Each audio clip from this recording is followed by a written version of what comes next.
রেললাইনের পাশে এক বিবাহিত যুবকের মৃতদেহ উদ্ধারকে পরিকল্পিত খুন বলে অভিযোগ ওই যুবকের পরিবারের লোকজনদের। জানা গিয়েছে, কমলাসাগর বিধানসভার অন্তর্গত ছনখোলা এলাকার প্রমোদ কুমার বিশ্বাস নামে এক বিবাহিত যুবক শেকেরকোট রেলওয়ে স্টেশনে প্রতিদিন রাতে নাইট গার্ডের কাজ করত। সে অন্যান্য দিনের মতো শনিবার সন্ধ্যায় কর্মস্থলের উদ্দেশ্যে যায়।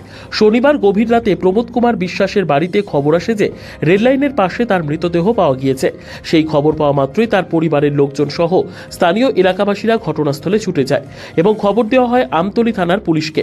খবর পেয়ে ঘটনাস্থলে রাতেই ছুটে যায় আমতলী থানার পুলিশ। পরে প্রমোদ কুমার বিশ্বাসের মৃতদেহ উদ্ধার করে হাপানিয়া মেডিকেল কলেজ ও হাসপাতাল মর্গে পাঠিয়ে দেওয়া হয়। রবিবার সকালে মৃত যুবকের পরিবারের লোকজন সহ স্থানীয় এলাকাবাসীরা আমতলী থানায় এসে খুনের অভিযোগ এনে লিখিত আকারে মামলা দায়ের করে। তাদের অভিযোগ, প্রমোদ কুমার বিশ্বাসকে পূর্ব পরিকল্পিতভাবে খুন করে শেকেরকোট এলাকায় রেললাইনের পাশে ফেলে রাখা হয়েছে। তাদের অভিযোগ, রেললাইনের পাশে ওই যুবকের মৃতদেহ যেভাবে দেখতে পেয়েছে এভাবে রেলে কাটা পড়া দেহ পড়ে থাকে না। প্রমোদ কুমার বিশ্বাসের এক ভাই সাংবাদিকদের মুখোমুখি হয়ে অভিযোগ করতে গিয়ে জানিয়েছেন, যারা এই ধরনের ঘটনার সাথে যুক্ত তাদের যেন আইন অনুসারে শাস্তির ব্যবস্থা করে পুলিশ। মৃত্যুকালে প্রমোদ কুমার বিশ্বাস মৃত্যুকালে স্ত্রী পুত্র রেখে গেছেন। রবিবার তার মৃতদেহ ময়নাতদন্তের পর পরিবারের লোকজনদের হাতে তুলে দেওয়া হবে। এই ঘটনায় আমতলী থানার পুলিশ একটি মামলা হাতে নিয়ে তদন্ত শুরু করেছে বলে জানা গিয়েছে। এদিকে প্রমোদ কুমার বিশ্বাসের মৃত্যুর ঘটনায় গোটা এলাকা জুড়ে তীব্র চাঞ্চল্য বিরাজ করছে। হয়েছিল দাদা ঘটনাটা? এটা মার্ডার হয়েছে। কারে মার্ডার করছে? বাইরে। নাম কি? প্রমোদ বিশ্বাস। কোন সময় বা কোন জায়গাতে আপনারা দেখছেন?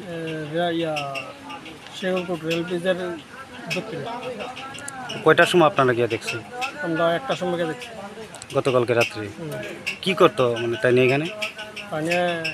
এমন দিনে বেলা গাড়ি চালাইতো আর ডিউটি করতো। আচ্ছা, আপনারা কিভাবে বুঝলেন যে হ্যাঁ ওনারে খুন করা হয়েছে? খুন করা হয়েছে যে অবস্থা গিয়া পাইছি আমরা, এই অবস্থাতে বুঝছি আমরা খুন করা হয়েছে। মানে কারা এই ধরনের ঘটনা করতে পারে ধারণা আছে এই বিষয়ে? না, এমন ধারণা নেই। বিষয়টা নিয়ে থানাতে মামলা করছে? না, মামলা হয়েছে। তো মানে এখন কি পোস্টমর্টম হয়েছে? না, হয়েছে না। আচ্ছা, কি চাইতেছেন এখন বিষয়টা নিয়ে? আসামি যাতে ধরো করছে আমরা। মানে যেটা নিয়ে মানে খুন হয়েছে কইতেছেন, মানে উনি কি বিয়ে শাদী করছিল? কোন জায়গাতে পারি ওনার? শেখরকোট ছনখোলা। আচ্ছা আচ্ছা, আপনার নাম কি? প্রণব বিশ্বাস। নিজস্ব প্রতিনিধির রিপোর্ট, দুরন্ত টিভি।